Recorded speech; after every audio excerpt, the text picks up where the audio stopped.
evening, soccer fans, and welcome to Birmingham Seaholm High School as we kick off our 2024 fall coverage here on BACB Sports. I'm Brad Fetters alongside my main man, Andy Aubrey, getting you set for varsity boys soccer here tonight, a matchup between our two rivals, the Seaholm Maples and the Groves Falcons. Andy, what a beautiful August evening.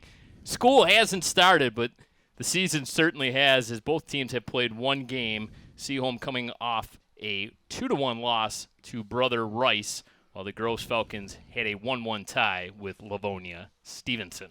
Yep, you will not find a nicer evening in the late summer than we have tonight. 70-something, maybe up in the 76, 78 range. Probably dip down a little bit once the sun goes down, but, you know, these players, they do appreciate a little bit cooler weather, so they will welcome that sun going down within the next hour. Very cool look here at Maple Field at beautiful Seaholm High School. Here's a look at our starting goaltenders. First for the Groves Falcons, it'll be Scott Thiel, the senior goalkeeper, wearing that one jersey for the Groves Falcons. Encountering him on the opposite end of the pitch will be Brody Fieldmeyer, the sophomore goalkeeper for the Seaholm Maples. Maples clad in their home maroon jerseys with those white numerals, Groves in their road white kits with green numerals. Nearly set to go. Both teams have taken the field. Seaholm will have the very first possession of the ball game as the Falcons will break their huddle. We talked about it. Seaholm Maples coming into play with an 0-1 record. 2-1 loss to Brother Rice. Rice got out to an early 2-0 lead. The Maples, under the guidance of head coach Greg Perkins, tried to work themselves back into that Keith Bernanke 5th Annual Cup, but came up just shy. The lone goal in that game was scored by Angelo Nuclei. It was one-sided last year between these two teams, all Seaholm all the time, in a 4-0 shutout victory a season ago. Falcons on the road looking to play the spoiler here tonight. We are underway. 40 minutes up on the big board running clock, obviously. It will stop on goals and during injury time outs, so a little bit different than the professional game. Once we do hit 0, the half and final time will come into play. There will not be any sort of extra time. So if you're unfamiliar with the MHSAA game at the high school level, there is no extra time. Once the clock hits 0, we are done. No overtime, no free kicks. We do have draws, obviously. We have a lot of draws. We certainly do. We've called enough soccer action over the years. These two teams typically evenly matched. Yeah, we were watching some of the Olympic soccer when the girls, the ladies rather, won the gold medal for the U.S., and they just kept adding time at the end. And it's a nuanced aspect of that level of play that, as you mentioned, Brad, they don't subscribe to here at the high school level.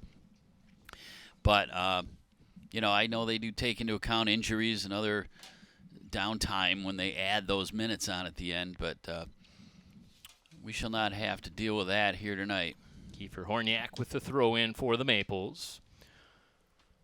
Ball squirts its way all the way out to Pole on the outside. Leaves it there for Marco Rodriguez. Saw Manny Rodriguez patrolling the sidelines. He just cannot stay away, can he? No, he loves the sport. It's in his blood, and we love seeing him out here too. A little takedown from behind. Fall there on Caleb Wiggins. They'll play on. Through ball over to Henderson on the far side. Tiptoes the sidelines and watches the ball sail over the end line. 2 minutes gone by early in this first half of play. So glad you decided to tune us in. Our initial coverage here in the fall season on BACB Sports. We will be bringing you plenty of action all season long, so make sure you keep it locked right here. BloomfieldTWP.org, the Birmingham Area Cable Board websites. Our footage and videos are also available to you on YouTube. And one of the officials sent off Leo Bellini, a midfielder. I don't know if it was an equipment issue or what, but he's actually going to sprint all the way into the locker room. I don't know quite what that was. It was the head official that sent him off the pitch, and he is gone all the way to the locker room. So we play on. Falcons with the possession, trying to spring it onto their own defensive zone. Big-time turnover there. Fight for that loose ball. 3 white jerseys converge around Nuclei. Nuclei is going to be one of those players for the Maples we're going to have to pay attention to this evening. I want you to also pay very close attention to Patrick McCarthy, number 7 in maroon. As that ball makes its way into the stands. You can't keep the ball as a souvenir, I don't think. I don't think so. They're going to quickly get that ball back in play. That's the second one that's gone into the stands already here in the first 3 minutes. McCarthy kind of camped out at midfield. And they're really going to provide that 1-2 punch for head coach Greg Perkins this season. Manny Rodriguez wearing the label of assistant coach. He and Perkins on this near sideline kind of standing side by side. Coach Rodriguez has his arms crossed across the chest. That's kind of a typical Manny Rodriguez look. Yeah, that's the look. When they commission his statue here someday out in front, that'll be the pose that he'll have. He's taking a more relaxed look now as he has taken a seat right there at midfield on the table. You have to imagine it's a little easier of a role as assistant coach rather than head coach like he is as part of the girls program here at Seaholm. Terrific crowd. As we mentioned, have not started school yet, but student sections have kind of lined the fence line as they typically do, and also see a scattering of parents along the fence line, maybe trying to blend in, trying to relive their high school years, perhaps. I think that's true. That is the case with a lot of I guarantee parents. you they don't understand the lingo. The lingo has certainly changed. It's changed since they were in school. This is true, yes. Groves fires one in deep. It's just going to result in a turnover. Both of these teams, kind of that familiar feeling out press, as we don't typically see a lot of scoring in the early parts of these games be played between the two rivals. A little bit of a speed burst there. Ooh, that got all the way in on the goaltender over the top of the net. Really our first scoring chance of the evening belongs to the Maples. Scott Field, the senior goalkeeper, kind of claps his hands together, and he probably is taking quite a bit of a sigh of relief. He makes the initial save. We didn't quite get the look there on the rebound, but a terrific opportunity there for the Maples in the early goings. And we texted back and forth earlier today about what kind of game we thought it was going to be. Is the offense ahead of the defense? Is the defense ahead of the offense so early in the year? That remains to be seen. It's still very early in this one. Been one good scoring chance, as you mentioned. That was for Seaholm, so look out here. This one gets all the way in on Thiel as well. Scoops up that ground ball. So one would kind of think that the early part of this game has belonged to the Maples. They have tilted the field. They have momentum. A low line drive. Fielded off the foot of Pole. Pole keeps it. Tries to zigzag his way around a defender. Leaves it there for Patrick McCarthy. We talked about him. He wears one of the captain's armbands for head coach Greg Perkins. The Seaholm squad, 8-6-5 a season ago, 4-0 win over Groves. Lost to Troy Athens 3-0 in the first round of district play. Playing once again out of the OAA Red, the Oakland Activities Association's top league. Groves Falcons 6-8-2 a season ago. So a couple games under 500 for them. They too lost to a Troy school. They lost to Troy High 2-1 in the first round of district play a season ago. And doesn't it seem like we call Troy's name all the time? They've got a very rich history in the sport of soccer over there, and it's been that way for as long as I can remember, actually. This one's going to make its way all the way in, and Brody Feldmeyer skies up above to snatch it out of the air. And for whatever reason, Troy seemingly always has good soccer teams. They have a very good youth program in the city of Troy. It's probably the reason why a little bit of too rough a play there. Callum Wiggins taking down Chase Henderson.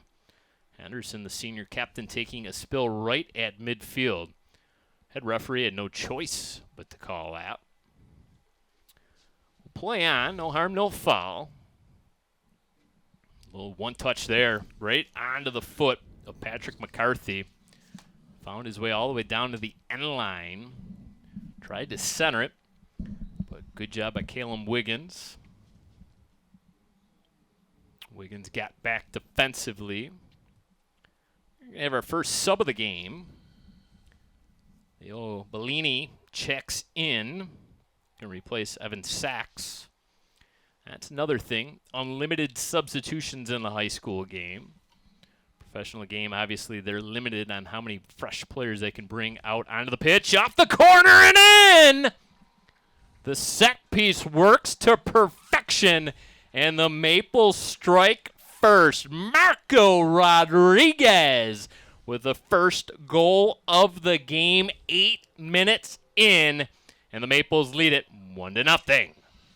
Well, this was a nicely set up and sort of unassuming play the way it started out, but the pinpoint kick from that corner went right in the, kind of tucked on the short side of that goal. And Seaholm is on the board with the first point, first goal of the game. 1-0 here with 31:49 left to play in the first half. Yeah, you kind of just look up and say, well, Seaholm's got a corner, and it wasn't a great ball, but it found its way into the box. And then the next thing you know, Marco Rodriguez able to strike it into the back of the net to give the Maples the early 1-0 lead. Good through ball there on the crosser. And I think the Maples thought they were offside. They were.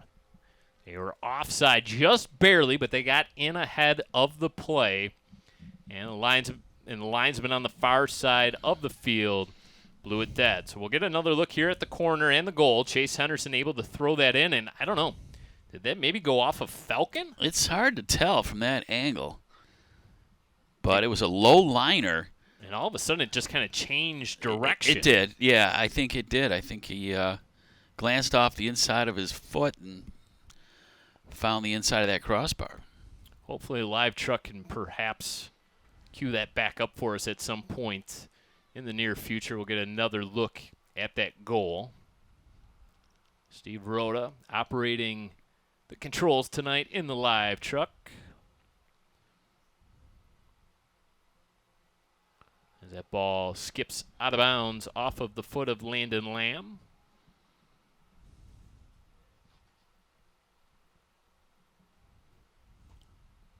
This was the Seaholm Maples squad that welcomed back a lot of talent from a season ago. I think you look up and down this roster, it's loaded with a bunch of juniors and seniors that got action as sophomores and juniors. So this is a team that kind of, I wouldn't say took their lumps last year. They went 8-6-5, had a ton of draws, but are really sort of geared up for a push this season. Ball makes its all the way back to the foot of Seaholm goalkeeper Brody Feldmeyer. Caden Cotilla rather, kicks it out of bounds.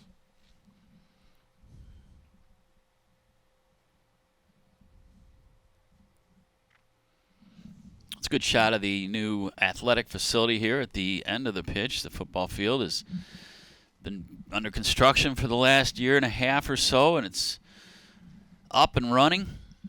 Talked to Aaron Frank prior to the start of tonight's game, and he motioned over to the practice field that's just beyond the baseball field. You can kind of maybe perhaps make out the goalposts from some of our camera angles, and he said that's the newest, latest, and greatest. With the track and all? He says that's going to make life a lot easier as we get another goal. Wow. Sort of a bang-bang play. Chase Henderson And the Maples, 2-0. Yeah, Seaholm brought their A game tonight. They pressed down on the gas and an early 2-0 lead. Still 28:52 left in the first half, and they are screaming towards the early lead. Let's take a look at it here, Brad, and see what happens. So that will actually be Angelo Nuclei. It was off his foot. Chase Henderson was out in front just looking for a rebound, but it was the initial shot by Nuclei that finds the back of the net. Not much Scott Thiel could do. So it was number 10, Angelo Nuclei, second goal of the season, second goal of the game for the Maples. And they are out in front, an early comfortable advantage. Yeah, and that just makes all the difference. You can play a little looser and just a different mindset when you've got the early lead like this. Another ball rocketed into the stands. Wow. Forest has come out in full force tonight.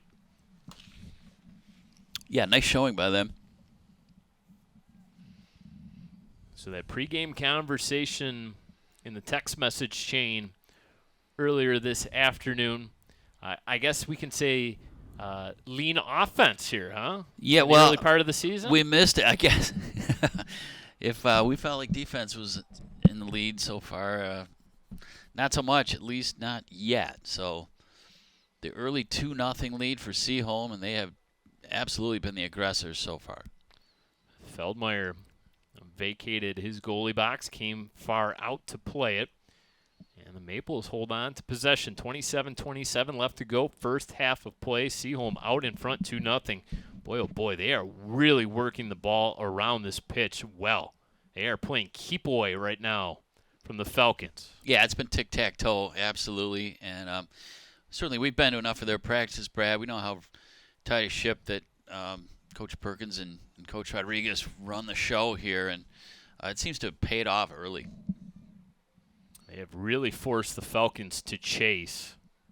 And that, in the game of soccer, is a recipe for disaster, especially with these temperatures. It's warm out. Well, that's just it. That's going to come into play here, as this game goes on, especially in the second half. So another opportunity there. Scott Thiel makes a nice catch and a nice save, yeah. One of the bigger saves of the game for him. He has been tested early and often, as it has been all Seaholm all the time here in the first half of play. The offense has the ball once again, trying to set something up. Patrick McCarthy has it, boots it cross field, one touch back, and that one gets kicked through the legs of the defender and will just miss wide. Nice individual effort there by Chase Henderson. Yeah, I don't know how that found its way through, but it did, and it just went to the right of the goal, so we were almost looking at a 3-0 game here. It had all kinds of spin. We'll get another look at it there. There's a good touch right on the left foot of Chase Henderson. He's a lefty, and he actually put too much English on that ball as it spun just to the outside of the far post. So 2 goals. Marco Rodriguez opened the scoring at the 32-minute mark of the first half. 3 minutes later, it was number 10, Angelo Nuclei, with his second goal of the season. And the Maples lead 2-0. So I mentioned Patrick McCarthy, Andy, as a player to pay attention to in this game. He actually, back in March, competed in the Mediterranean International Cup. Get this, in Barcelona, Spain. They were taking on international teams from all over the world. He was a member of the Elite Academy, the Elite Academy All-Star U.S. team, as a matter of fact. And Patrick McCarthy was selected after showcasing his skills in a showcase event down in Florida. Quite a cool opportunity for Mr. McCarthy to go to Barcelona, Spain. Yeah, and you think about the experience that a trip like that affords you, and just the skill set you're competing against in a setting like that. Not to mention the world travel and the experiences you gain from that. It's invaluable, but it's it's obviously sharpened his game here at home. And Patrick only a junior this season, so essentially he played that international event as a sophomore. And Maples just continued to buzz. Yeah, and Groves has really had a tough time getting it out of their own zone. Here they go with it. Get it all the way out to midfield, and then it's stolen. Charles Glazier in a battle right now with Thatcher Brinks. Brinks hits the ground, that ball out of bounds. And finally a whistle.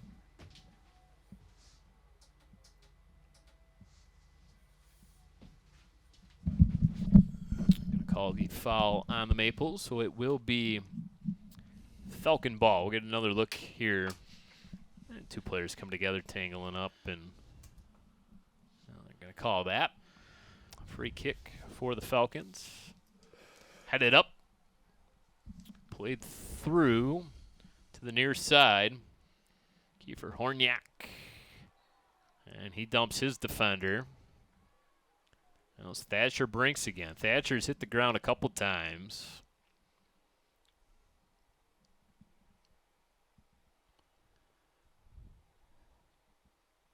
Get another look here.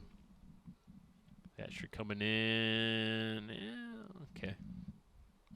You buying that? Yeah. We've seen a lot worse in these rivalry games, I can tell you that much. Oh, that's for sure. There's a good throw by the goalkeeper.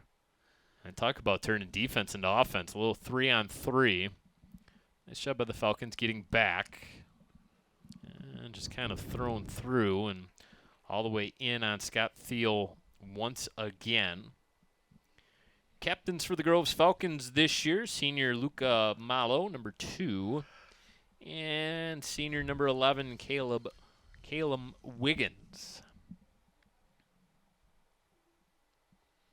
That ball headed straight up into the air.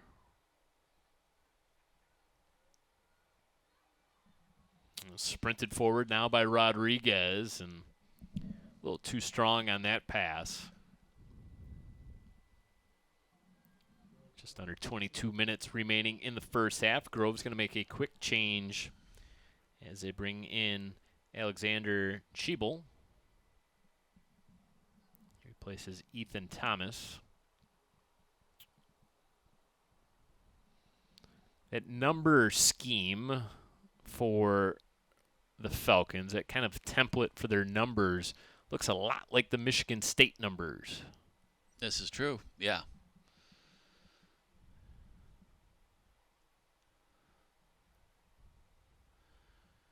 But they probably have less color scheme uniforms than Michigan State in terms of the football team. It seems like they have embraced the alternate looks up there in East Lansing. Yeah, Oregon started the trend, did yes, they not? did, yeah. You mean the Big Ten team, Oregon? Yeah, that still seems weird, doesn't it? Well, what was really weird, I was just on the West Coast, and they have the Big Ten Network out there talking about USC football and Oregon football, and I'm thinking, oh, yeah. Wow. It's going to be a different future moving forward for the Big Ten. Washington, UCLA. Yeah, totally different. You knew the landscape of college football had changed when the Big Ten was going to cancel a football game based on a hurricane coming into play. And that was a home game for Maryland a few years ago. I was like, wait, what? The Big Ten's going to cancel a game because of a hurricane? Oh, yeah, Maryland's in the Big Ten now. Mm-hmm. Well, we have accelerated that thought to the nth degree, and now we have West Coast teams playing in the Big Ten. Yeah, I was going to say, I'm still not used to Rutgers and Maryland and Nebraska, let alone these 4 newbies. So official having a brief conversation with head coach Paul Thomas.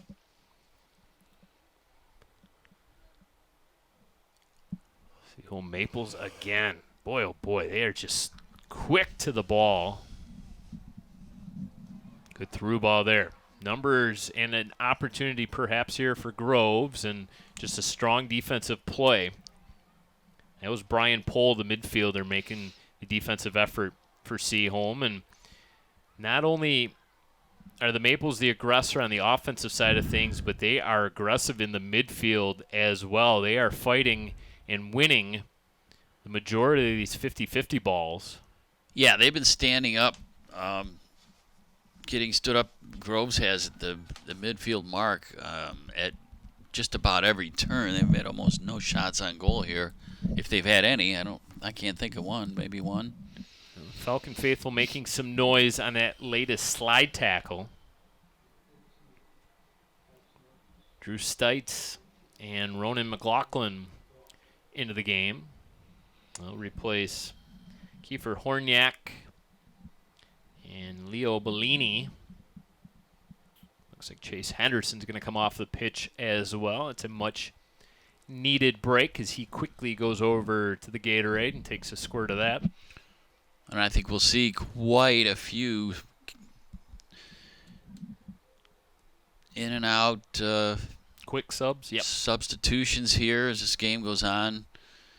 Just because those legs will get tired. It's warm. Yeah, well-conditioned athletes, don't get me wrong, but your only second game of the season after a very long time off. I know they do the off-season conditioning and the tryouts and the practices, but you just really can't duplicate game speed, especially a rivalry game like this. Yeah, there's nobody going half speed out here right now. This is kind of early in the season for these two to connect. Yeah, that's what I said to Aaron Frank. I said, I think this has got to be the earliest that we have ever done a broadcast. Mm-hmm. And he said, really? I said, yeah, come on. We're in, to me it still feels like mid-August, even though we are on the tail end of it. But well, it's going to be in the 90s next week, or 80s, so yeah, it still feels like summer. I don't think we have done a game before school started, have we? Not really. Well, was the one year we did a football game? Maybe in week one? It was a week one start for Groves Seaholm. That was really, really unusual, and we lamented that because we like having a few games under our belt before that rivalry game, but it was the opener that one year, and this goes back about 5 years now, I think. I'm glad we talked some sense into both athletic directors, and they moved that game off of the week one schedule. Yeah, they heeded our warning. And rivalry games should never be played week one. Something wrong with that.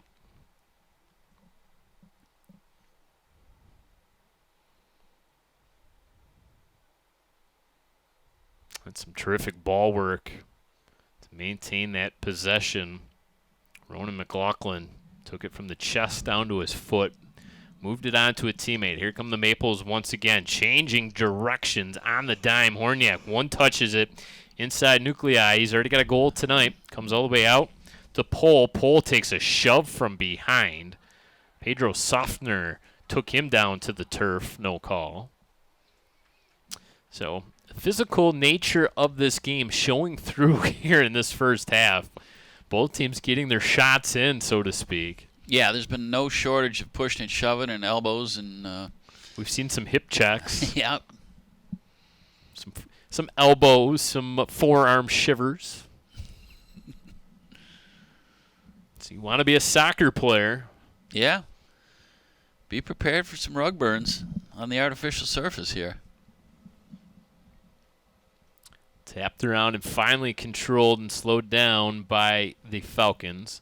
Luca Malo, one of those senior captains. 16 minutes exactly left to go in the first half of play. Reminder, no extra time will be added. Ball skipped over the fence and ended up in the shrubs over there.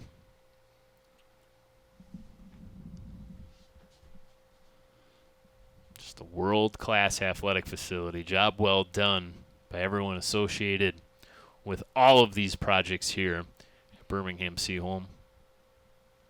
And Groves. Their facilities over there are phenomenal as well. It's got to be a sigh of relief, too, for the athletic directors, obviously. But you enter into these projects, hopefully crossing your fingers. You hire your consulting firms and your contractors, and unbelievable amount of research that goes into the design of these, your footprint you've got here with the amount of space, acreage, and then hoping it all works out. And I'd say it did. I gave Aaron Frank a little bit of a panic attack when I first saw him. I said, oh, the soccer site's under construction, meaning the website, right? So I wasn't able to get rosters or stats or anything on the Seaholm soccer website because it's under construction as they kind of load in all of the 2024 information. And he kind of looked at me and went, no, there's no construction. Nothing's under construction. All of our projects are done. I said, no. The website is under construction. Oh, I don't know anything about that. I said, oh, okay. Yeah.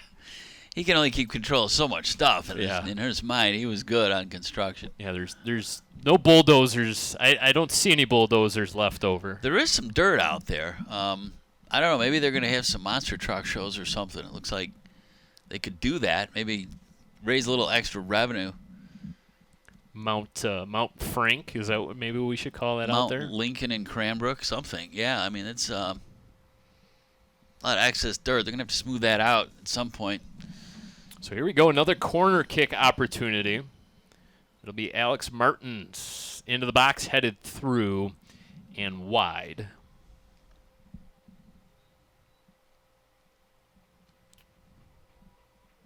Couple subs coming in for Groves. Leo Urich. And number 16, Ethan Thomas, a sophomore. Urich, a sophomore as well. So Falcons with some youngsters getting some action in this Birmingham derby.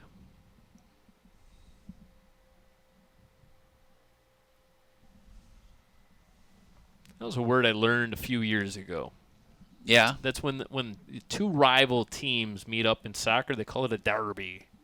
Is that right? That's what it is, yeah. He's Brad Fetters, everyone. He is the informer of all things soccer vocabulary. Right.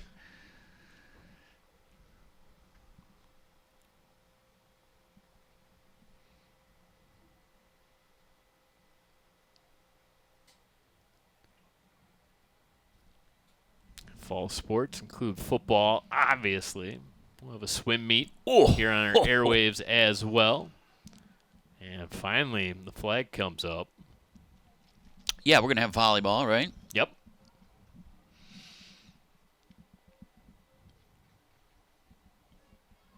A couple football games, I think. We're going to try and squeeze in the rivalry, obviously. And boy, look at that takedown. Yeah, that was those two bodies just slamming to the turf simultaneously right there. Oh.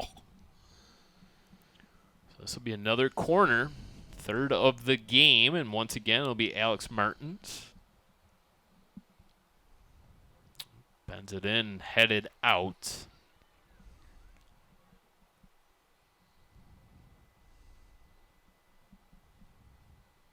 Punched out momentarily, but right onto the foot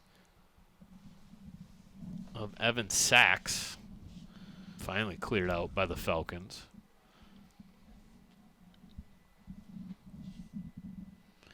And it's almost seemed as if Seaholm has one more player out there. I mean, that's kind of the way this first half has gone for them. They've been in almost complete control.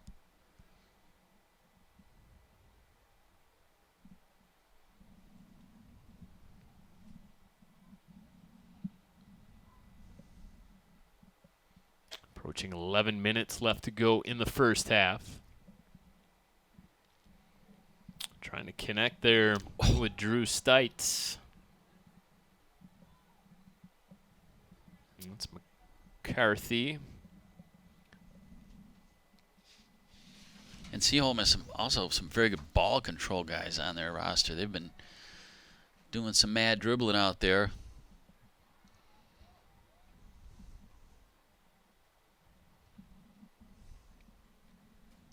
It's kind of that almost sort of a Spanish style of soccer, just retain possession, right? Only good things can happen when you have the soccer ball on your foot. Yeah, right. Dictate tempo. And you can't touch that. That play is offside.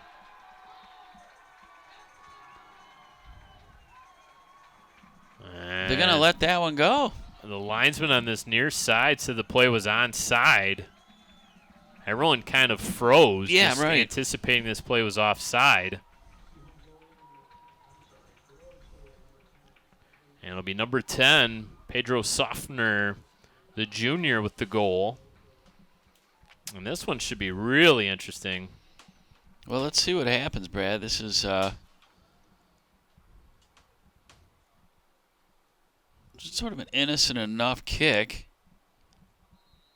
But the header goes the wrong way for Seaholm. And Yeah. Oh, well, it's 2-1. Groves is on the board, 10 minutes and 2 seconds and counting to play here in the first half. Were they able to get themselves back onside before that ball was touched? It's really a tough call, and I'm glad someone else had to make it. Yeah, it's not your responsibility. We're just here to describe it. Well, let's see. We've got some other looks on that goal, so we'll let all of you be the judge.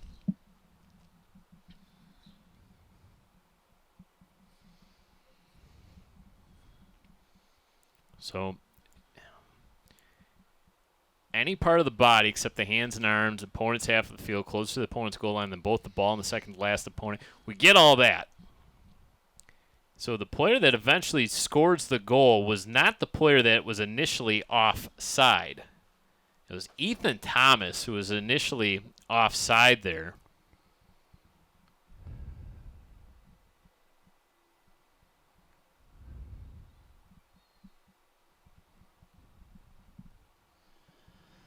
Well, nonetheless, it's 2-1.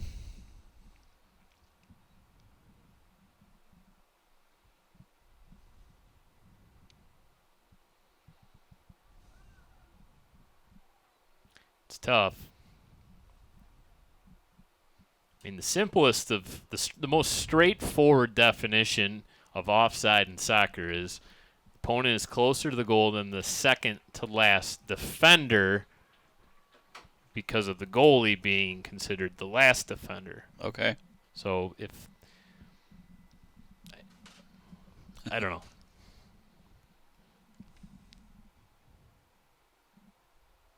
Well, we'll assume the referees knew the rule, and they let it go. So the Groves faithful are happy, and we've tightened this one up by 1.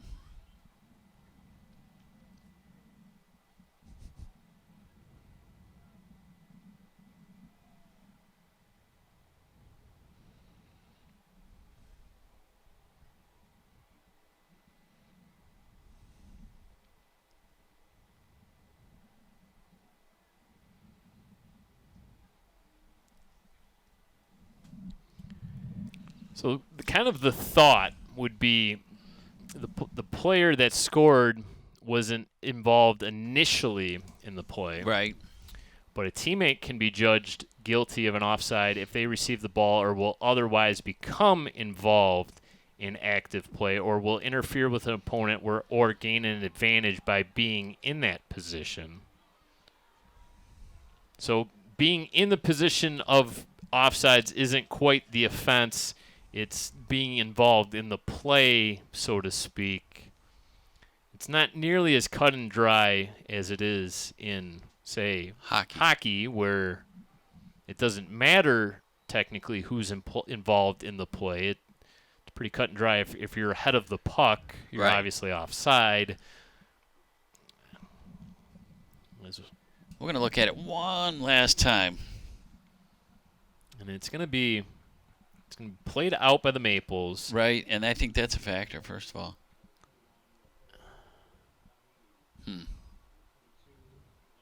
Well, there you have it. We haven't seen one of those, really, play like that. I'm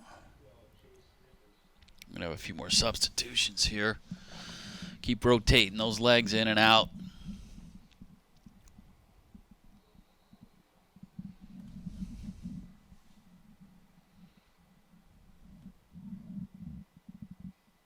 Off the side of the net.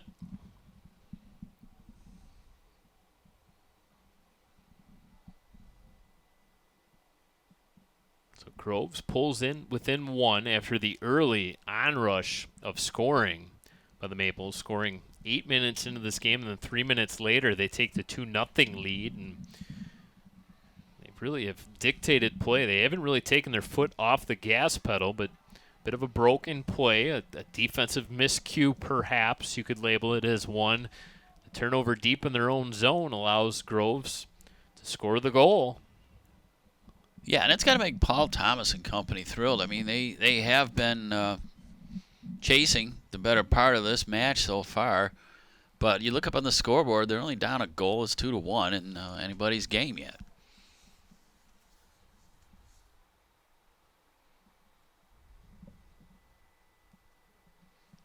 Looking ahead on the Seaholm schedule, they're going to have a matchup with the Troy Athens Redhawks, so that will be a rematch of the playoff game as players falling all over the field. We got officials pointing, we got players shrugging their shoulders and kind of throwing their hands out to the side.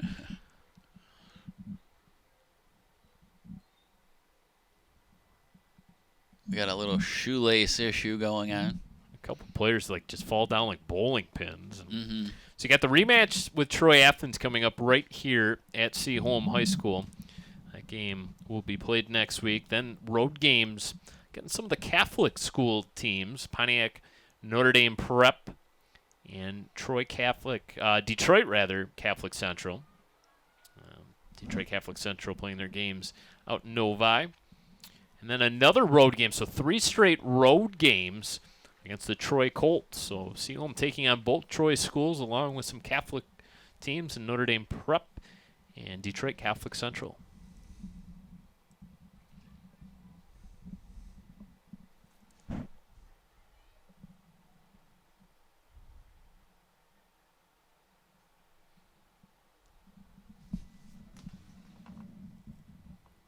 Splitting a couple defenders. Alex Martins had the ball taken off his foot. Seaholm able to regather once again. They look upfield. Evan Sachs on the far side. Tried to thread a pass. It was intercepted. And Groves looking to turn that into some offense. But turned away once again. Pohl flung it forward. And now it'll go all the way to the far side of the field. And I'll say Falcon ball. And I don't know if our cameras can capture number 7, Patrick McCarthy. I thought I saw a glimpse of the last shot we had of a close-up of him. His knees are bleeding. It looks gruesome out there, but that's a soccer player for you, right? There he comes. And he might want to get a little rap on that at halftime. There he is. Doesn't seem to be moving too badly, but yeah, he's hit the turf a few times with those knees.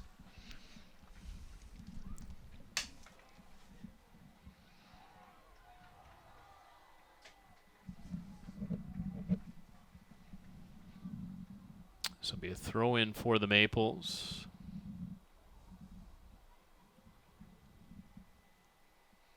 They go back to their goalkeeper, Feldmeyer.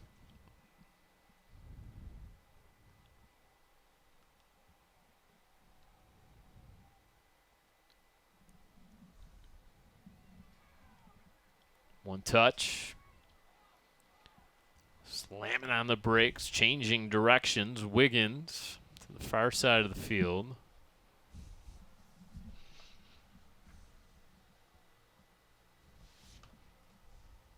That'll be another throw-in for the Maples. Marco Rodriguez handling those duties.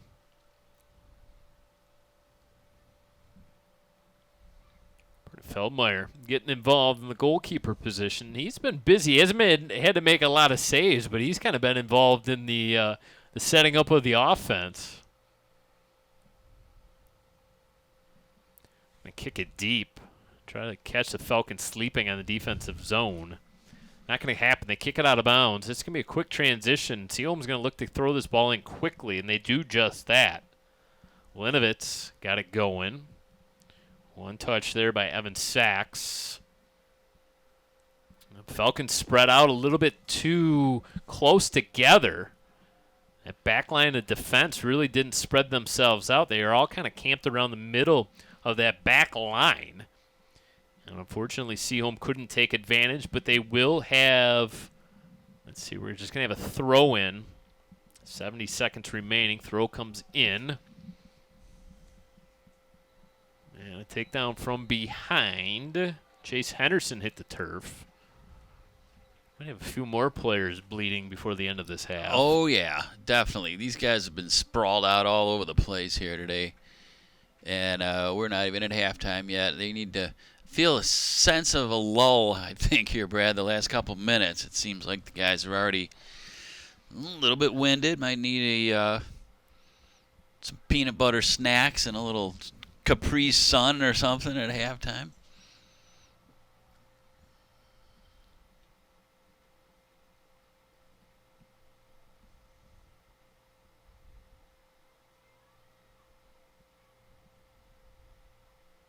See if the Falcons can mount a charge here, running out of time. And Maples will gladly just carry this through the midfield. And more than likely maybe get one final shot off. Patrick McCarthy going to streak in, had his shot blocked, and it will sail out of bounds. And that will do it for our first half of play. The Maples strike early. They come up with the 2-0 lead by goals by Marco Rodriguez and Angelo Nuclei. And then the Groves Falcons answer right before the half. 10 minutes left to go in the half. Pedro Softner cut the lead, and half will take it into the halftime break with the Maples leading 2-1. Andy, your thoughts on the first half of play? Yeah, not too bad for an opener here is for our broadcast schedule. It's been tightly contested. There's been a lot of rough play, but nothing dirty. And it looked like Seaholm was going to run away with this thing early. But Groves pulled him back to the pack a little bit, and were able to cut the deficit in half. And we look forward to an outstanding second half, Brad. We'll take a quick break here on BACB Sports, but when we come back, the start of the second half of play. When it comes to making plans, you are the best. The same way you plan each detail for those moments, start planning to protect you and your loved ones from a natural disaster. Protecting your family is the best plan you can make. A look back at the first half highlights. Brad Fetters alongside Andy Aubrey for BACB Sports. Andy, Seaholm got off to a really impressive start to this soccer game, scoring the first 2 goals of this game, taking the 2-0 lead. Get a couple different looks at our goals. It was Marco Rodriguez opening up the scoring, and then Angela Nuclei, the second goal of the game. Scott Thiel had to be sharp throughout the first half for Groves in net. And then there's kind of a strange play. You could see all of the Seaholm defenders there. That was a terrific look. All 5 of the defenders froze. They let up. That's right. All put their hands up as to say offside. Yeah, they looked back at the ref, exactly. Even the goalkeeper, Brody Feldmeyer, kind of stopped playing. The language of the rule is a little confusing, and there's some thought that if the goalkeeper kind of gets baited into the fact that, you know, the player that was offsides but doesn't touch the ball, if the goalkeeper gets baited, then the play could be ruled offside. So it's not as cut and dry as we would like it to be. You know, the more people we kind of talk to, we think that the correct call was made. A player can be called offside without touching the ball if they're involved in the active play.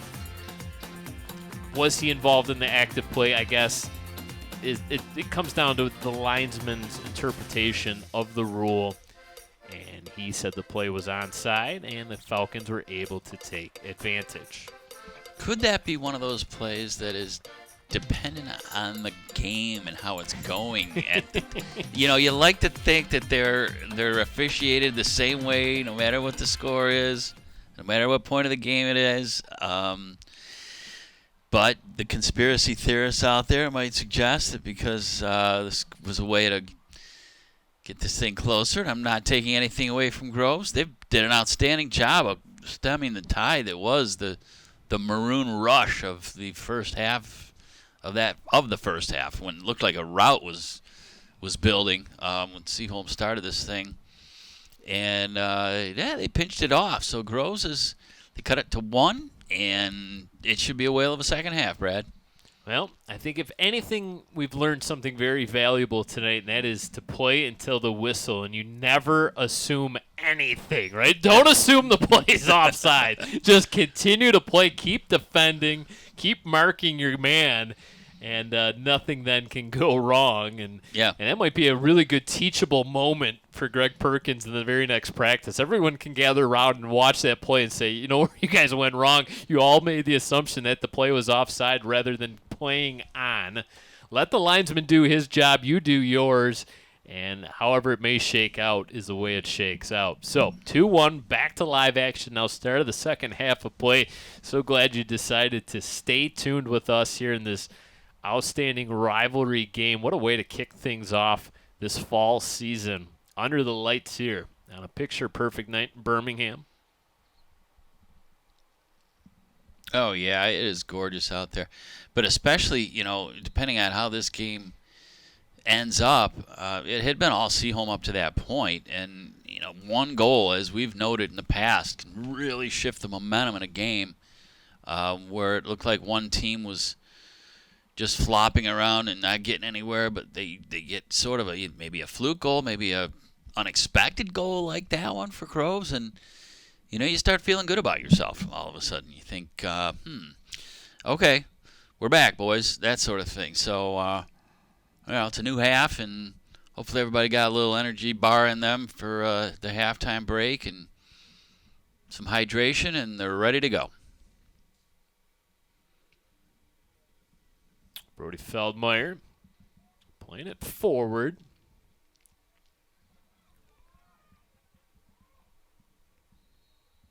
And a whistle. And it will stay with the Falcons. They will have the free kick.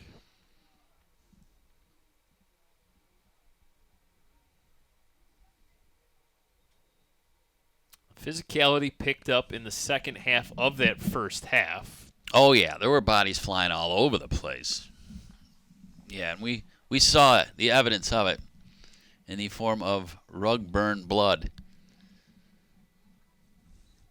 It's got to be nice. You get that open wound with some of that black rubber pellets from the field. Look out. That ball's headed around and finally cleared out by the Maples, headed back in by Groves, and two teams trade headers.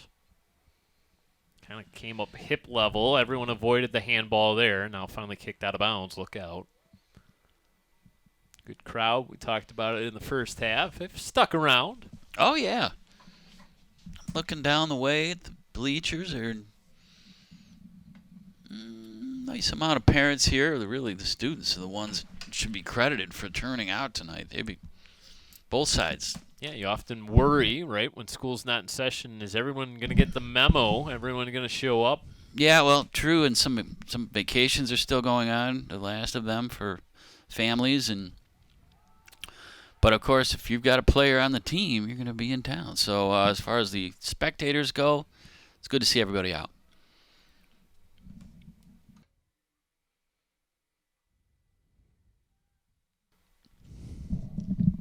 Fired in deep by Groves, just out of the outstretched reach. Tapped around.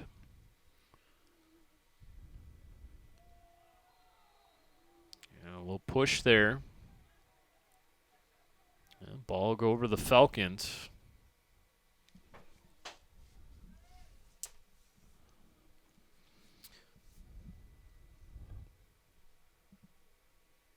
So it'll be Daniel Rauscher. There's Rauscher in those bright, what would you call those cleats? Kind of like fuchsia? Yeah.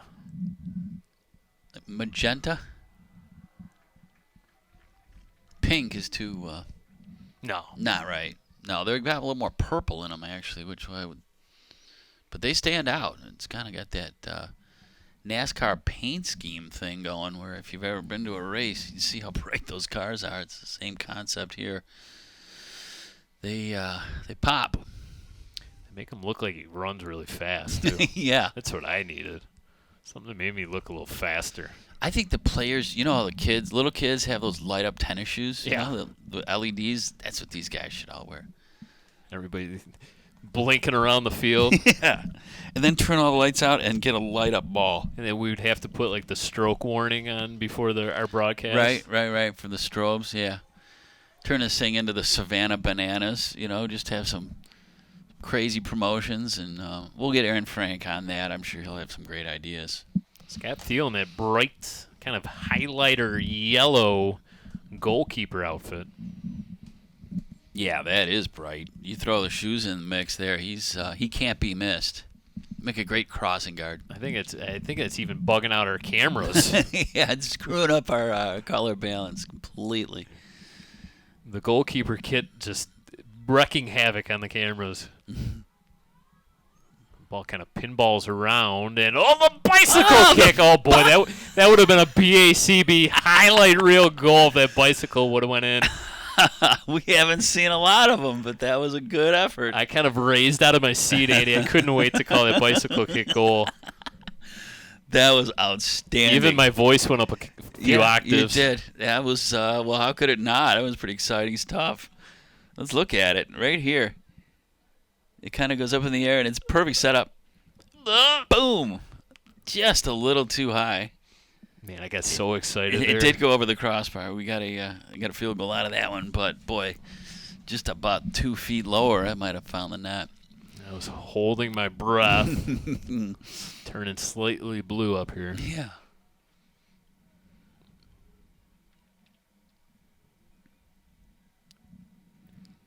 That was Nuclei again. He's been involved in seemingly everything tonight for the Maples. He's a good one.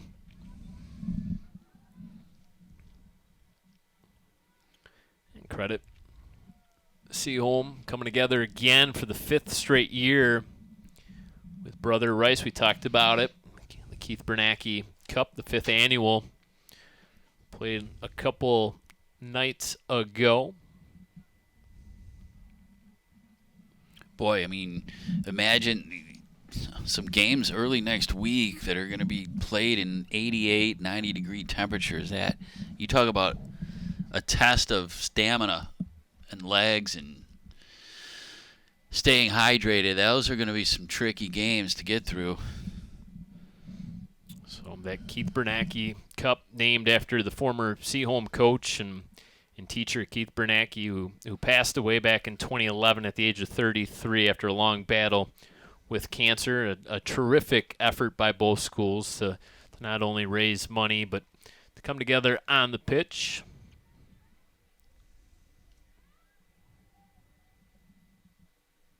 So back-to-back rivalry games for the Maples to start the season. Yeah, I was thinking of that. This is no lightweight start to a year with these... And we talked about Athens coming up, Notre Dame Prep, Catholic Central, Troy. So doesn't get any easier. It's a very tough start to the schedule. Kind of looking ahead for Groves, they're going to return home for 3 straight. They have Auburn Hills, Avondale, Walled Lake Northern, and Rochester Hills, Stony Creek to kind of wrap up their month of August.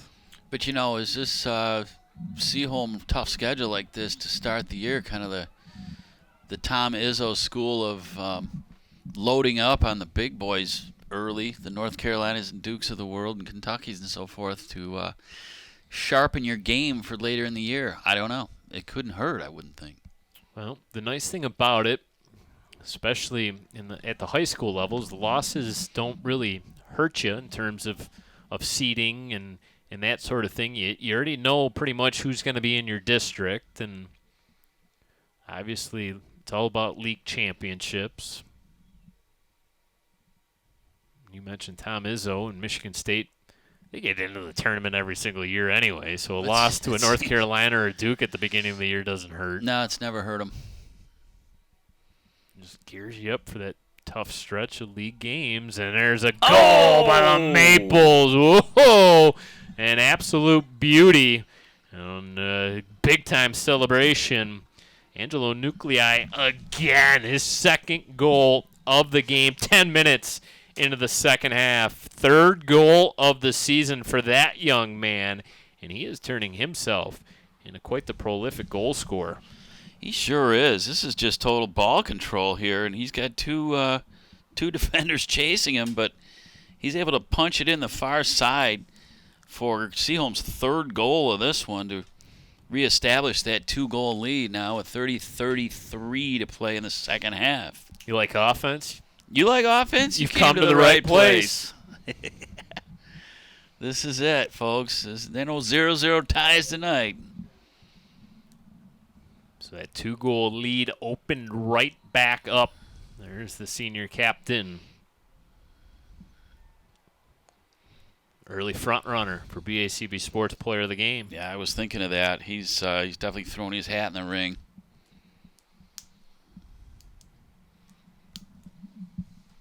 Falcons now back to the drawing board. Gonna be a tough uphill sled from here on out. Gonna have to come up with 2 goals to equal up the Maples. That play ruled offside. That one was a little more cut and dry. Yeah, I don't think there was any question about that. We won't have any controversies there. That was a clean goal and pure skill. He worked that left side to perfection and just outran 2 players. Yeah, he turned down the Jets to say the least. Oh, tic-tac-toe passing. McCarthy over this near side. Good through ball to Chase Henderson. We know he's a lefty. And that might have hurt him there, having to go to that left foot. Yeah, he's on the offside there, his opposite side, really. Maples trying to build back up now from the latter half of their offensive zone. Liam Kerr kind of booted it right in the middle. Out of the far outside, Maples have done a nice job of maintaining possession here. One touch. And finally out of bounds. In the trees. So stay with Seaholm. I don't know if that one's going to be found anytime soon. Yeah, that one went pretty high up, and I didn't see it come down. We've got a couple of youngsters that are... He might be on a scavenger hunt for a while. Hopping the He's going fence. to disappear here shortly, I think. Yeah, we might not find him anymore either. Those are some pretty dense trees over there. You better be leaving like bread crumbs behind him or something. And this is another plea that this broadcaster will make for us to please, we talk about the bright uniforms the goalkeepers wear and the shoes. How about a bright yellow ball or a neon green or something? Those dark gray balls are very difficult to see on TV, yes, and in person as well. And if it goes into a tree, forget about it. Forget about it. So we still haven't seen that young man come out. No, he has not come out. The ball has not emerged either. We will just send somebody in for him. Search party, perhaps? Right. Yeah, you should have sent him in with a dog? A flare, something. You could flashlight at least. Like a hound dog or something? We'll keep you updated. Yeah. Oh, here he comes. He's back. Here he comes without no the ball. Nope, he didn't get it. We kind of called that one, didn't we? Yeah, I'm afraid it was too easy. We were 1 for 1 there. Now he's asking the photographer on the far side for a little help. Maybe you can give him a boost. Uh-oh. Or throw. Oh, he got it. Hey. All right. Nice job. There's action on the pitch. I don't think I don't know if we have do we not have a ball? It's there. Okay, no, we do have a ball. They're all in the trees. The clock continues to wind down, by the way. And if you're Groves, you need 1 goal. I mean, this is a little ominous the way things have played out for them so far. But as they learned in the first half, you get 1, you cut it to a deficit of 1, and that's manageable.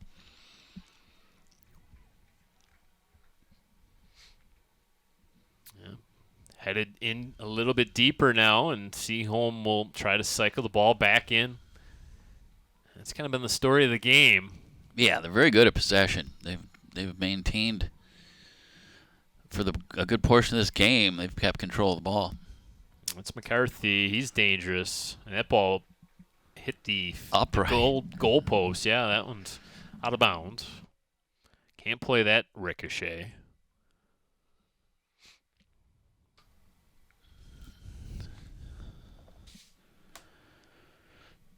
Is that what's known as a doink? Football, it certainly is. Gotta love it when they mic up the goalpost. Yeah. So you know when Justin Tucker breaks your heart with a 67-yarder that hits the crossbar and bounces over? Ah, yeah. Been there. We're going to have some of our own moments with the Lions kicker this year.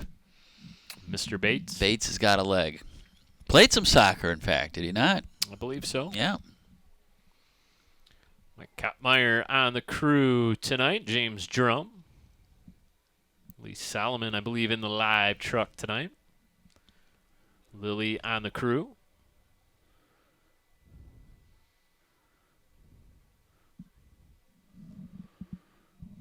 Got Damon out there. Yep, Damon Finney. Bradley Ross. Yep. Got Lee Solomon hitting the buttons tonight. Lee Solomon, the magic fingers. He's got the right push of all the buttons out there in the big truck. He's got to do two things at once because he's got to listen to Steve because Steve's calling out the calls. Mm-hmm. And then Lee's got to work those magic fingers and make sure he's hitting all the right buttons. It's a skill. There's no question about that. He's playing Steve Says in the truck. Steve says, replay. Steve says, take camera 2. It all seems to work, doesn't it? We get there. We're like a well-oiled soccer team, like the Seaholm Maples tonight. Yeah, basically. Well, comes some practice. And this crew tonight, they are in mid-season form. You and I don't know. We still got to work out the kinks. We'll need to smooth out a few rough spots. Yeah, for sure. But they came ready to go, and like no time lost, right? Yeah, I feel like you and I have been away from the mic a little bit too long. Well, that happens, but see, the rest of the crew, they do carry other events, whether they're meetings and the concerts at Shane Park and so forth, so they've kept sharp. We tend to we've had a couple months off. go into the cave. Yeah, the vocal cord doesn't quite feel stretched out yet, We'll get there. We will get there by the time softball and baseball season rolls around. Oh boy, my! That's just going full blast, and that's going to be a yellow. Whoa! And get Patrick McCarthy there for the yellow card, so he's going to have to come off momentarily. Leo Bellini's going to come in. We'll see if we get another look. Was there just a little bit of a little forearm shiver? I was going to say a little bit of a push that wasn't quite necessary. Obviously, the official right there and didn't hesitate to pull out the yellow card. Let's take a look. McCarthy going to come in from the very bottom of the screen. Yeah, just well, collision. Yeah. Okay. I mean, that's in the course of a game, I think, but they called it. I think it was mainly due to the fact that Wiggins was running full blast. That was just it. And these guys, I mean, falling's an art in this game. Short of football, there are very few sports I think we call where there's more violence and less padding. Maybe violence isn't the word, but contact. Yeah, it's a contact sport. Wiggins looked like he was running downhill.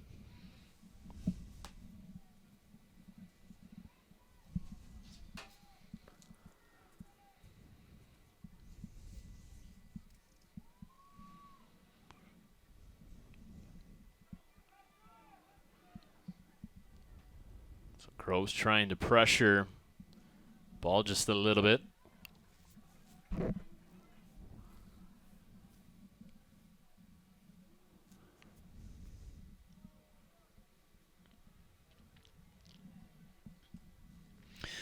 And as we watch this game and the darkness settles over Seaholm Maple Field here, it's obvious that the Groves uniforms are a lot more visible than these the maroon of Seaholm. It makes me think the Lions, with them going to the black uniforms this year. Remember when they did that 15 years ago or so? It was just a whole different look. I'm wondering how our friend Mr. Goff will be able to spot his receivers downfield. Those gray ones were a tricky challenge last year too, I thought. But I'll tell you one thing. As an announcer, I will never forget when Groves Seaholm played a football game and it was military appreciation night, and they both came out wearing camouflage uniforms. Talk about an announcer's nightmare. I couldn't sleep for weeks.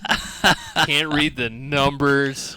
Oh, man. The whole point of camouflage, right? You're not supposed to be seen. Yeah, it worked.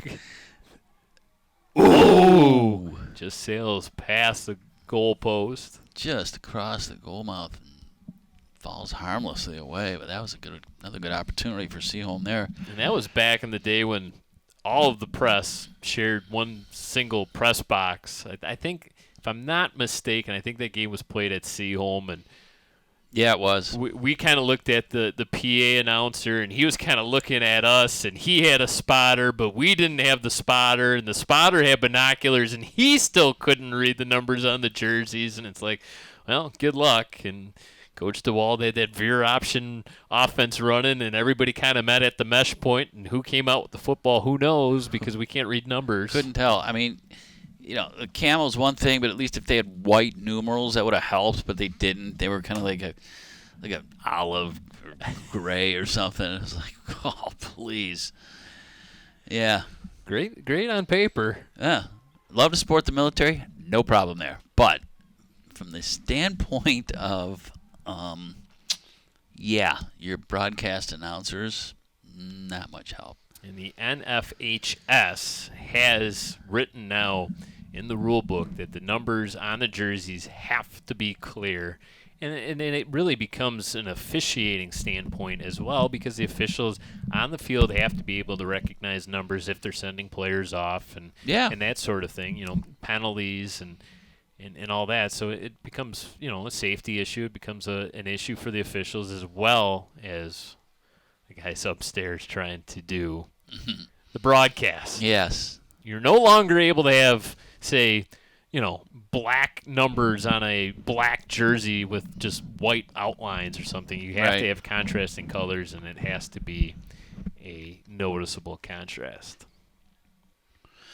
Yeah, no question. The how these uniforms look up close and personal versus how they look from a press box or on TV is a whole different animal.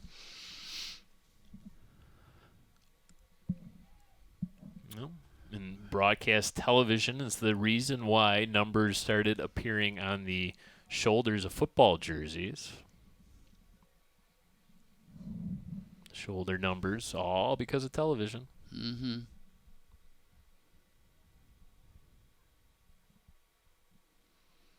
You can sort of get the sense this game has hit kind of a lull now with that third goal for Seaholm here in the second half. Wiggins down on the far side of the field. He's finally back up on 2 feet. That kind of looked to me like it was a cramp, and he may have been able to stretch it out himself. Yeah, and that's going to be something to watch for as we go into this last 18, 13 and counting, is the cramping. Sure, these players started drinking a lot of fluids, hopefully a couple hours before game time. Yeah, if not yesterday. That's true.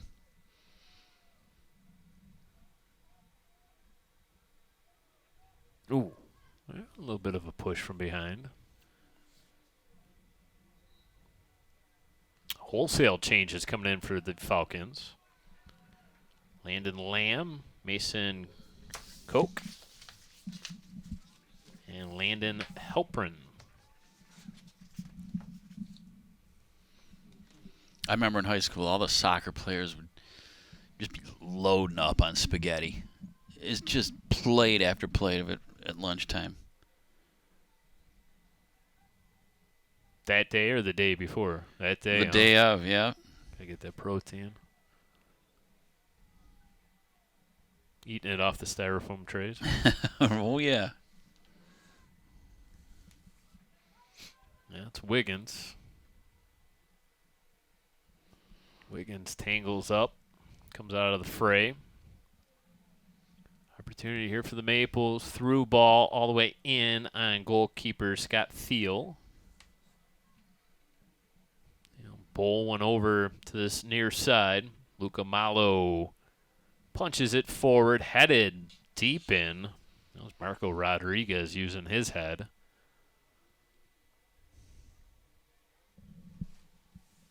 16 and a half minutes remaining in regulation. Falcons, the only goal of this half.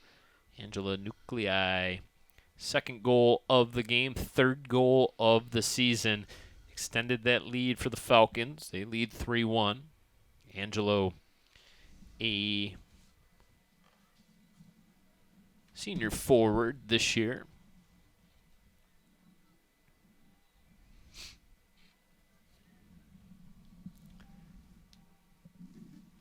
Seaholm looking to even up their overall record at a win apiece. Well, I don't think we'll get there tonight, but the record, for those of you curious, of goals scored in a World Cup game is 10 by Hungary versus El Salvador, and that was 1982. So I don't know that we'll get to 10. We can't get too greedy, Brad. We were hoping for not a 0-0 tie. It's already 3-1, so we're not doing too bad out here tonight. That's pretty good. 10 goals in 90 minutes. If the math's correct, that's a goal every 9 minutes.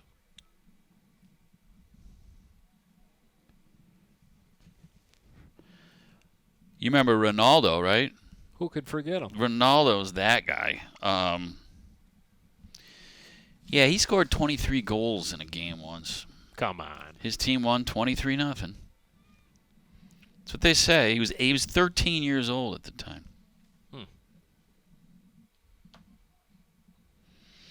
We've often talked about how much ground these players cover. It's 7 miles is an estimate, over 11 kilometers in one match. 7 miles. That's nuts. That's a long way.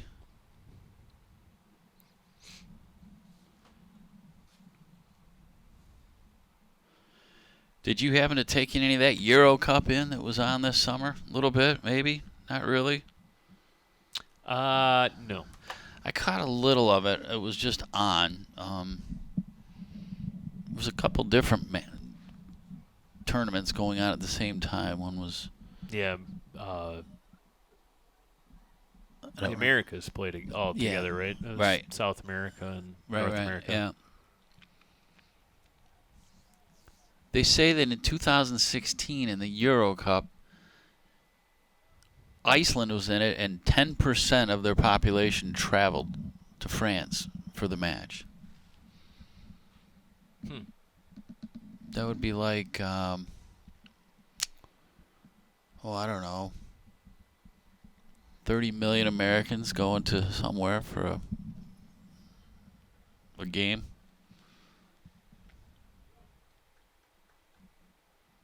It's a lot of flights. I don't think they could do it.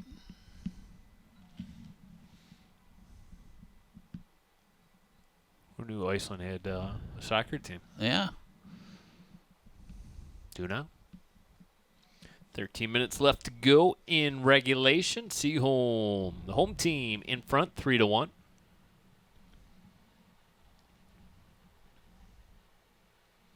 Did watch the gold medal women's game. Yeah, I saw some of win. that. Yeah, that was fun to see. Dennis Rodman's daughter. She's the highest paid women's soccer player, I read, for her endorsement deals and such.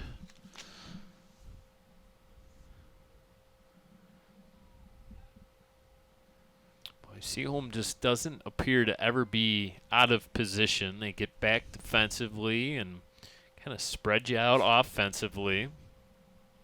Yeah, and they always seem to bring it back in terms of under control. And this is a well-controlled play, and it's going to lead to a goal. Yeah, you could feel it coming.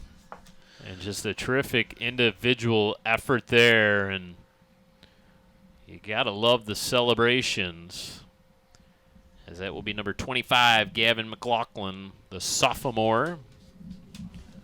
It was coming. It was Seaholm had just maintained possession for too long, and McLaughlin does a nice job of just playing with it, just toying with the ball, really. And he's able to put the 4th goal up on the board for Seaholm now as they look at a scenario that's going to be mostly about taking some time off this clock and putting this one in the win column. It's unbelievable, but for the second straight season, the Seaholm Maples have scored 4 goals in this game against their rivals from Groves. Yep.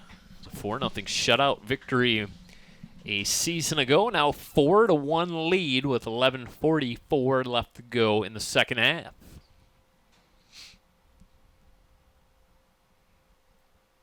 We just get done talking about how patient they were, and you mentioned they're not afraid to go back in order to go forward, and it's just that ball-controlled offense in soccer. Yeah, they'll do what it takes to calm it down and bring possession back to their favor. It's been about dictating tempo. Things have never gotten hectic or crazy or out of control for them, and meanwhile Groves they've been chasing a little bit. They've had a hard time mounting any offense to speak of, and they've played good defense, really, if you think about it. It's 4 goals, but, they've done what they could to kind of quell the Seaholm uprisings that have occurred, and we're, counting down here now. We're going to be approaching the 10-minute mark left in this game, and Seaholm's right where they want to be. Tiki-taka, Spanish-style ball control. And yeah, it's not pretty but effective, right? it's kind of like back in the day when the Russian Five played for the Red Wings, right? Yep. They would never allow the opponent to ever touch the puck, and they would gladly take it deep into their own defensive zone in order to create that kind of rush up ice, and you kind of get the sense it's sort of the style of play for Seaholm, right? They're not afraid to get their goalie involved. The goalie will roll it out. He'll kick it out. What you don't see is you don't see those sort of 50-50 kick balls that I always talk about, right? Where the goalie gets it and kind of just kicks it downfield. No, he's going to slowly build up that offense from the defensive zone, and really got to credit Greg Perkins, man. He is his team absolutely rolling. They look impressive here tonight. They sure do, and there's no panic in their game. Even when it was 2-1, they never really laid back at all. They were, resetting and ended up putting that 3rd goal in, now the 4th. So things are, workmanlike effort for the Maples, and their coaching staff has done a wonderful job with this team. And really, you got to credit the midfielders for Seaholm. They're the kind of the guys that have to play both ways, obviously, and they're the ones that really kind of sort of generate this offense, so to speak. So it's really impressive stuff here tonight. 4-1 lead, 9 minutes now left to go. And so here we go. Feldmeyer, the goalkeeper, is going to have it, and he gladly spots his man on the far side, and just one touch off the header. Midfielder plays it up for the forward, and there we go. Not afraid to go back with it. A little intercept there.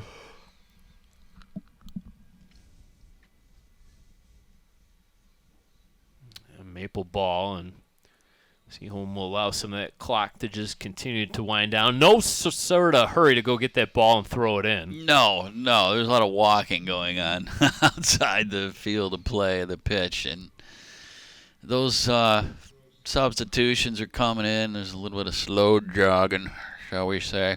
Nick Coleman comes in. But no, Seaholm's not in a huge rush to throw the ball in when it's their possession, and rightfully so. They need to burn some time. Now we do have a play stoppage on the clock for a moment there, but I got it going again.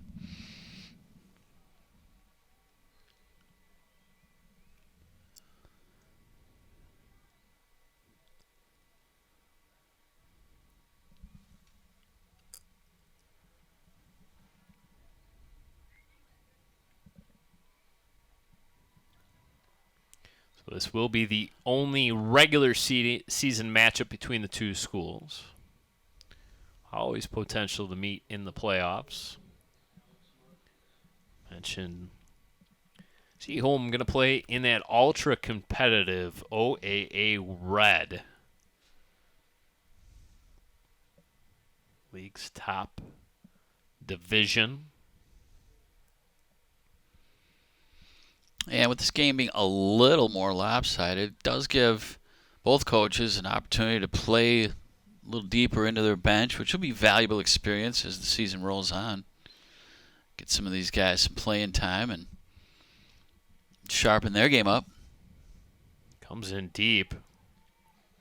Scott Thiel kind of threw his arm out, kind of like a wide receiver trying to catch an overthrow, and he was able to bat the ball down and then finally able to grab a hold of it with two hands. Yeah, he was fortunate that he was able to maintain control of that on that play.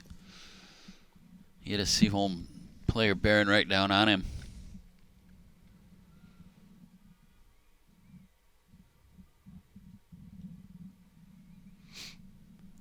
Numbers here for the Falcons, just couldn't reach that ball. They're just a step off of it. On that play in particular is a good example. They were, could have got something cooking there, and they weren't able to really break out. Yeah, they had numbers. It was going to be a 3-on-2.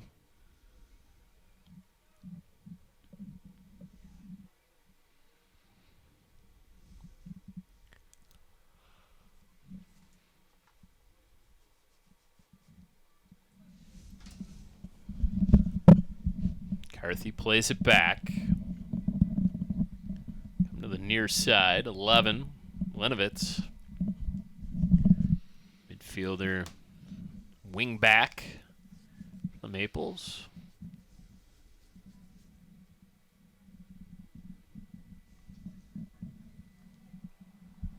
So here's that build up from the defensive zone. Find McCarthy in the midfield. Tries to work his way around a couple defenders, ran out of real estate, and Seaholm just has the patience to play it back.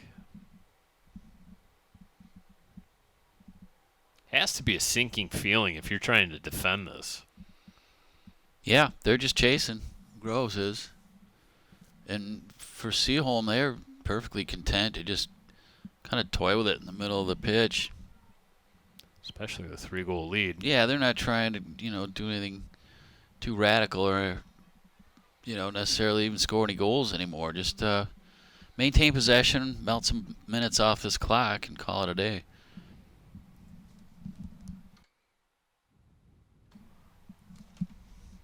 Crosser, right onto the foot. Beautiful pass. How you draw it up. Must say a lot about that Brother Rice team. Yeah, they were able to defeat these Maples 2-1. Shot all the way in on Scott Thiel. Really not much Thiel could do this evening in goal. No, he played well. It's nothing to beat himself up over. Now he gets to flex his leg, and pretty big boot there. What, 50 yards? Yeah, about that. When a 50-yard pass kick lands in your face, can't feel good. It's going to be a bit of a mouse there on the cheek, I would think. There's a pass by Bellini. Not a lot on the shot. Might have been an instance where you maybe gather that on your foot and get a little bit of a better shot rather than taking the one-timer. A little line driving kick. Another one of those 50-yard boomers. Coach Flaherty might have his punter down there. He may.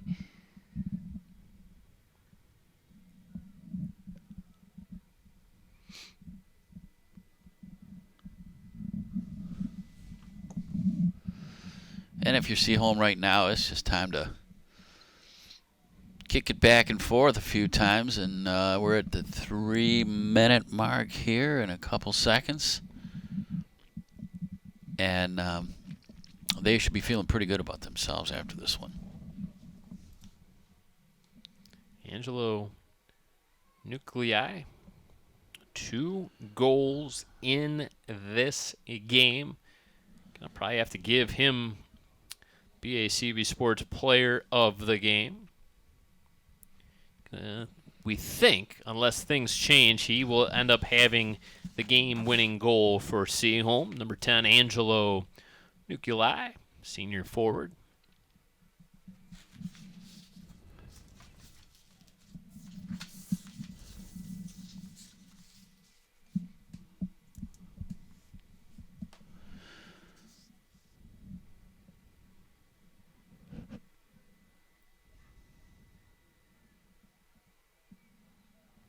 Headed forward by Pedro Softner.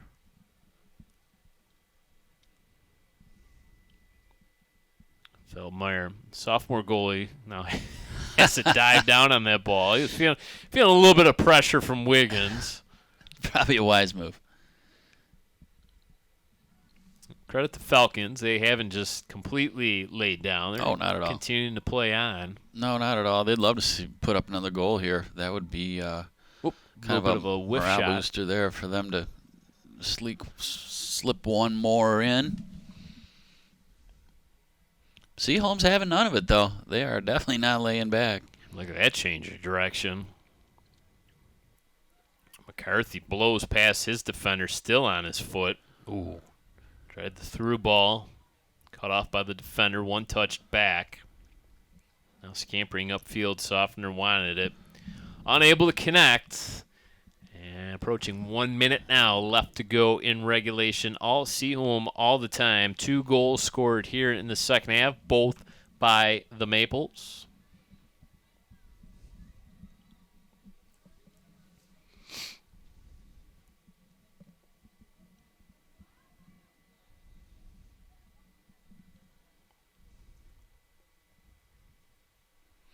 And if we know Coach Perkins and Coach Rodriguez, they'll find something to work on in practice. As complete as a victory as this was, they'll, I'm sure, be able to focus on some areas they'll want to work on for the next game. Chuba with a good slide tackle there, and Cottilla will work it back to his goaltender, Feldmeyer.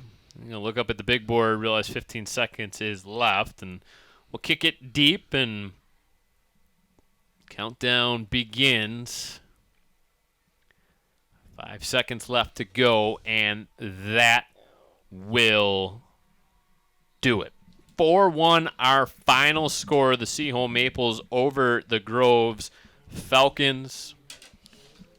Too much offense here in this game. Seaholm really opened up play with those 2 early goals and never really looked back. No, not at all. And they're going to win a lot of games this year because they look good. This is early in the season, and they have sort of mid-season form written all over them. So they're going to feel good about it. They got some things to touch on in their next practice, but overall, very complete victory.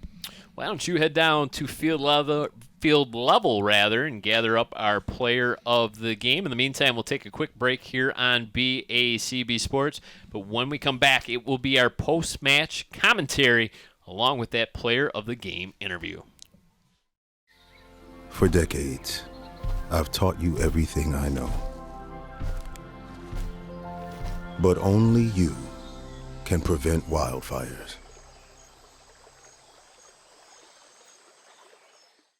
Welcome back one final time to Birmingham Seaholm High School. Brad Fetters for BACB Sports. Final score, Seaholm Maples for the Groves Falcons 1. Let's quickly go down to the second member of our broadcast team, Andy Aubrey, who's alongside our BACB Sports player of the game, Angelo Nuclegi.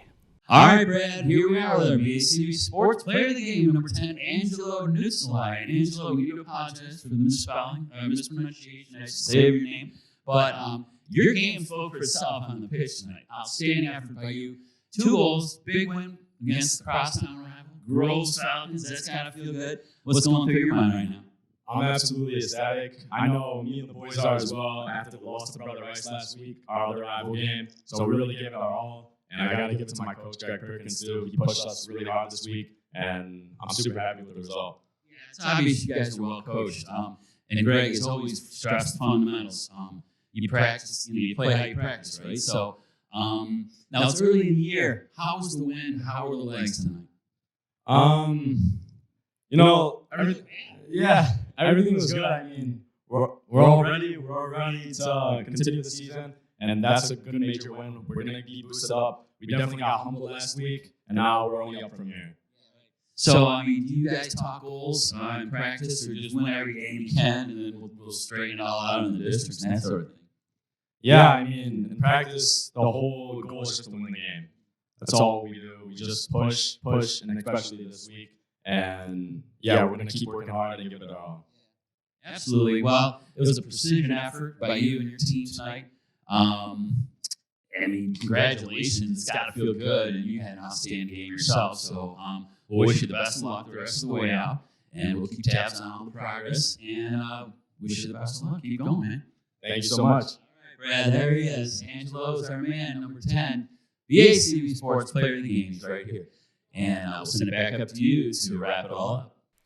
Congratulations to Angelo. 2 goals in this game gives him 3 now on the season as the Seaholm Maples improve their overall record to 1-1 on the season. The Groves Falcons fall to 0-1-1. Looking ahead, Groves has Auburn Hills Avondale next up. Seaholm Maples have Troy Athens. Well, once again, your final score here from Seaholm: the Maples 4, the Falcons 1. For my broadcast partner, Andy Aubrey, our director tonight, Steve Rhoda, I'm Brad Fetter saying so long. We'll see you next time right here on BACB Sports.